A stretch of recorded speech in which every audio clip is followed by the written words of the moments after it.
Hello everyone. उम्मीद करता हूँ आप सब लोगों की तैयारी अच्छी चल रही है और लॉकडाउन का भी इस्तेमाल आप अच्छे से कर रहे हैं। आज हम स्टार्ट करेंगे फ्लूइड मशीन्स। ठीक है, बहुत सारे बच्चों की रिक्वेस्ट आई थी कि फ्लूइड मशीन्स जो पहले वाले टीचर ने करवाया अच्छा नहीं करवाया है, तो आप करवा दीजिए।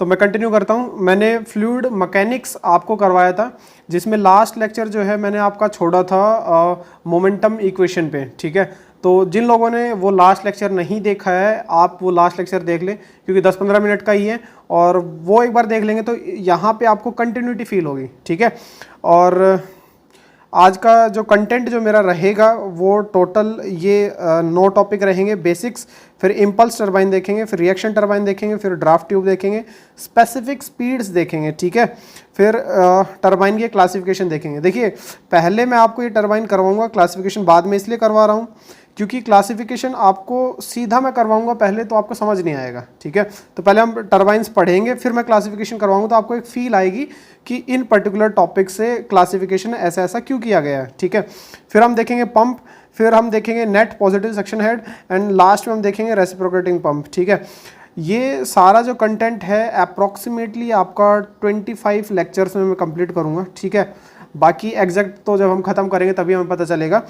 आज जो मेरा टॉपिक रहेगा वो बेसिक्स पे रहेगा, और भाई जितना मैं बताऊंगा वो आप अगर करते जाएंगे तो आपका गेट और ईएससी का ऑब्जेक्टिव, ये 2 टाइप के क्वेश्चंस तो कभी नहीं अटकेंगे। ठीक है, मैं जितने टॉपिक कवर करवाऊंगा थ्योरेटिकली, उनका साथ साथ आपको क्वेश्चंस भी करवाऊंगा, जहाँ जहाँ मेरे को फील होगी, रिक्वायरमेंट होगी कि ये टॉपिक समझ नहीं आएगा विदाउट क्वेश्चन किए। ठीक है, और बीच बीच में क्वेश्चंस खुद से भी डालता जाऊंगा और बीच बीच में क्वेश्चंस में प्रीवियस ईयर से भी डालता जाऊंगा।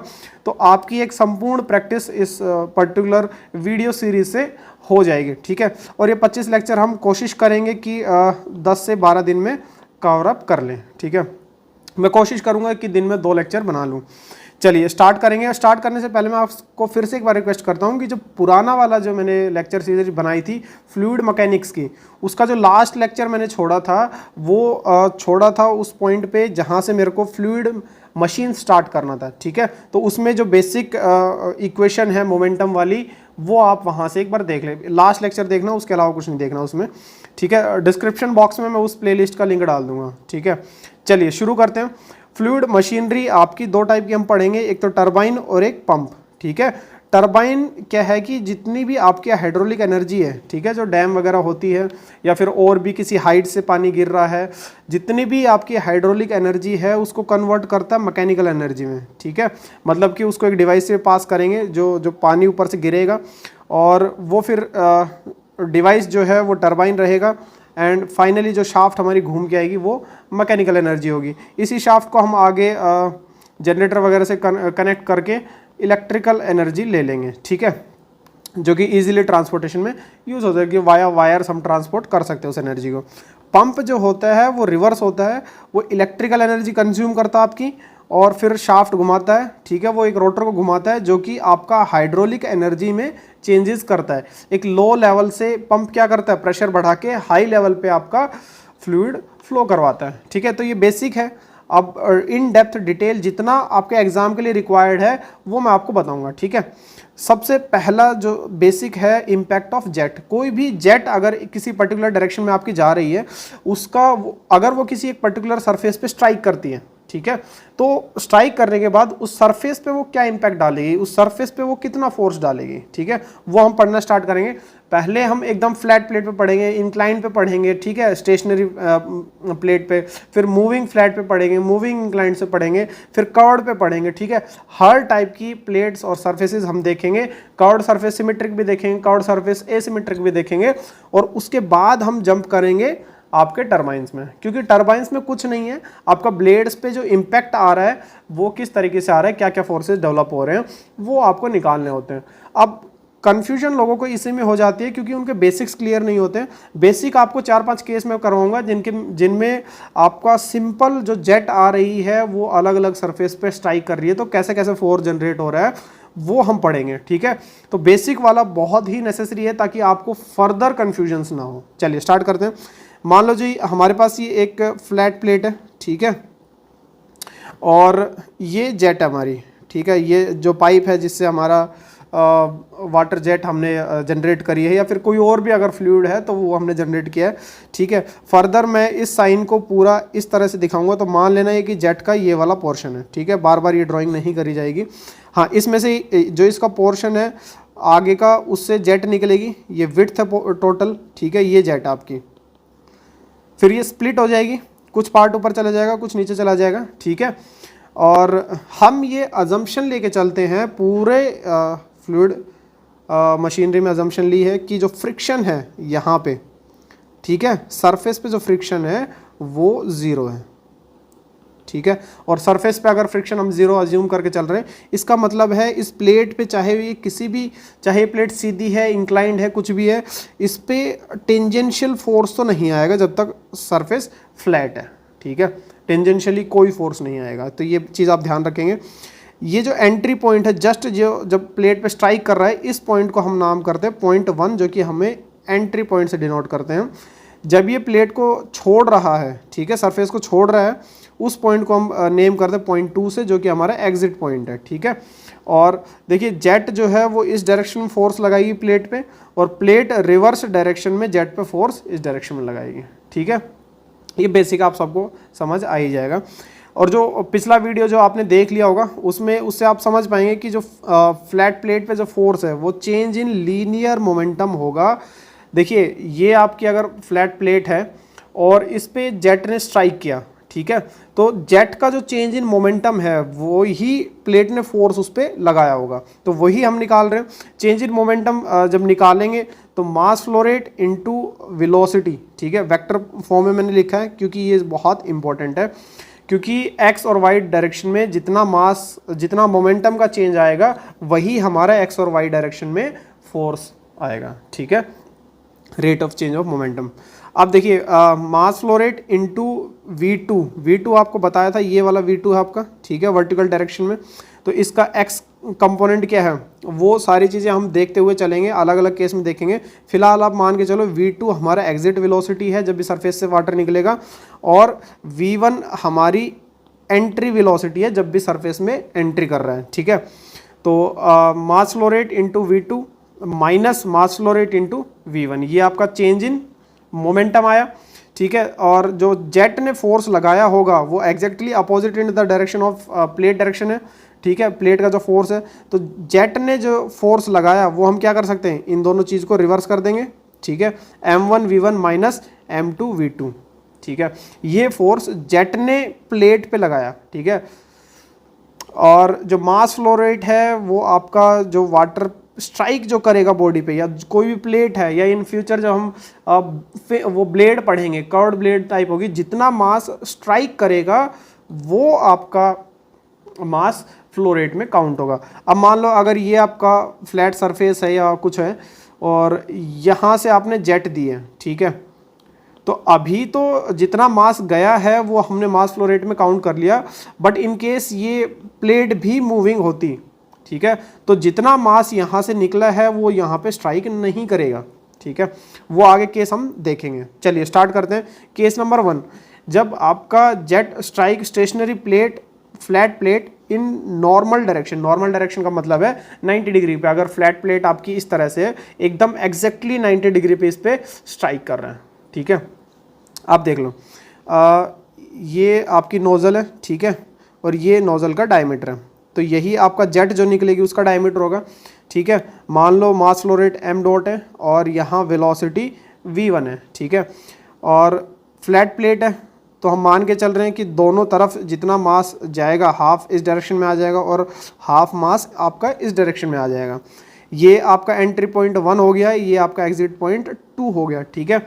और वेलोसिटी v1 और v2 बराबर है रीज़न आपको बता देता हूँ, क्योंकि हमने फ्रिक्शन बिल्कुल भी नहीं माना है, ठीक है, फ्रिक्शन 0 है, तो डेफिनेटली ये आपका वेलोसिटी सेम रहेगी।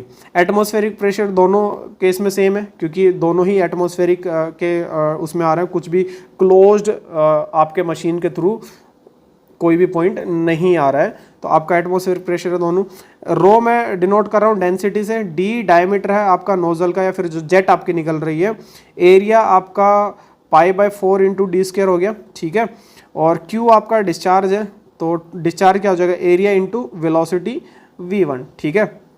मास फ्लो रेट आपका क्या होगा, rho into area into velocity v1, ठीक है।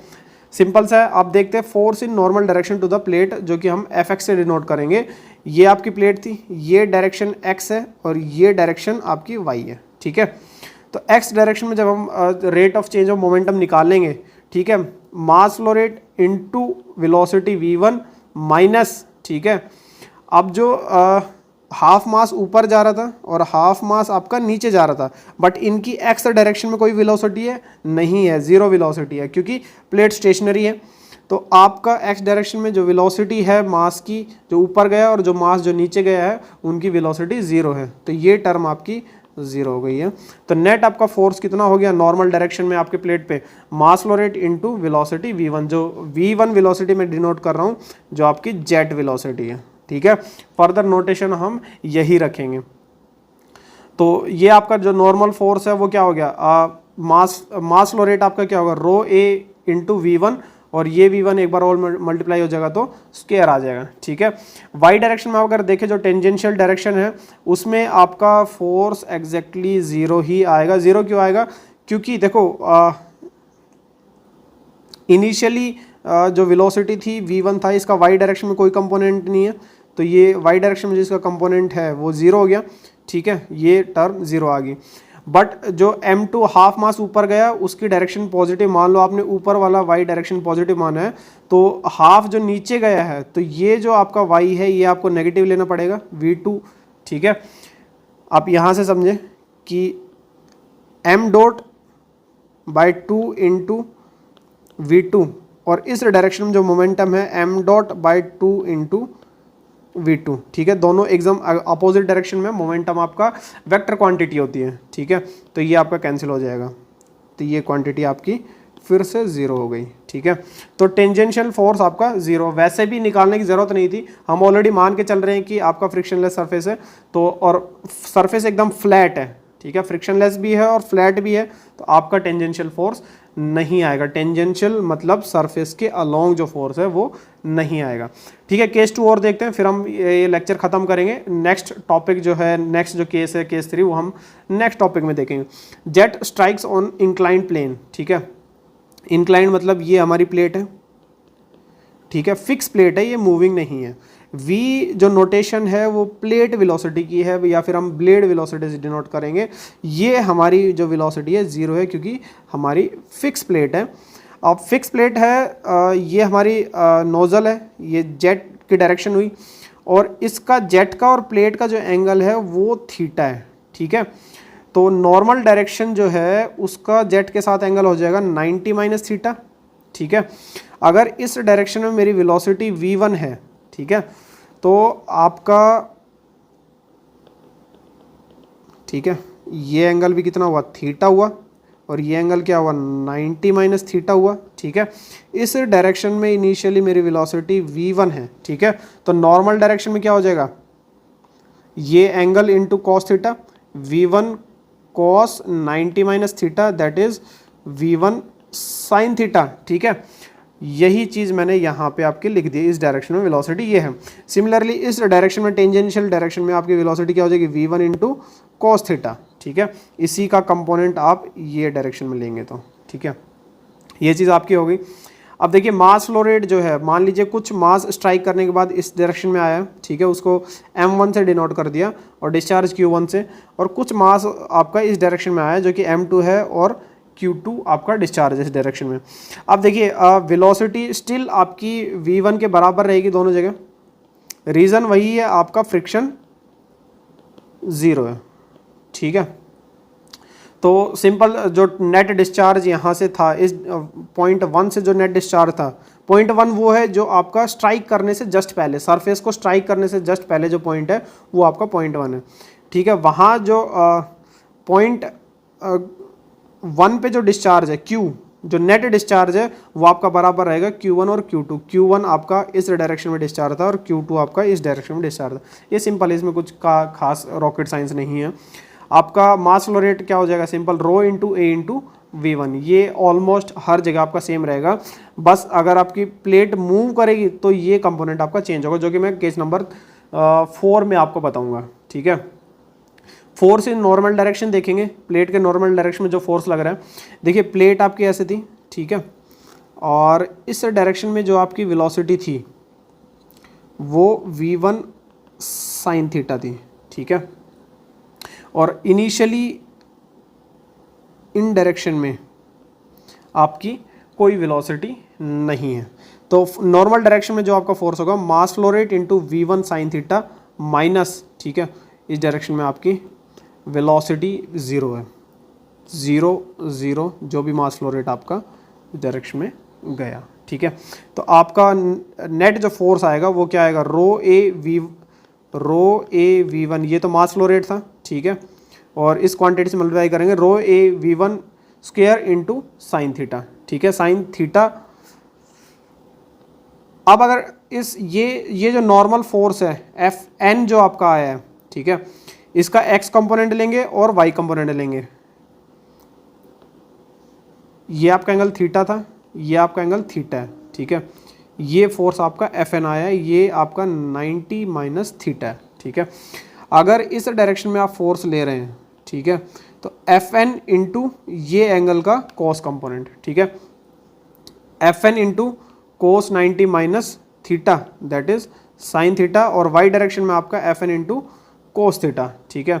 तो इनको हम लिख सकते हैं एक्स डायरेक्शन में जो आपका फोर्स आएगा rho A V one square into sine square theta, Y direction में जो फोर्स आएगा rho A V one square into sine theta into cos theta. ये फोर्सेस जो आपके आए हैं वो जेट लगाएगी आपके प्लेट पे, ठीक है। हाँ, इसमें भी जो आपका टेंजेंशियल जो फोर्स है वो हमेशा 0 ही रहेगा जब आपका फ्लैट प्लेट है, ठीक है। चलिए, उम्मीद करता हूँ पहले 2 केस आपको समझ आए।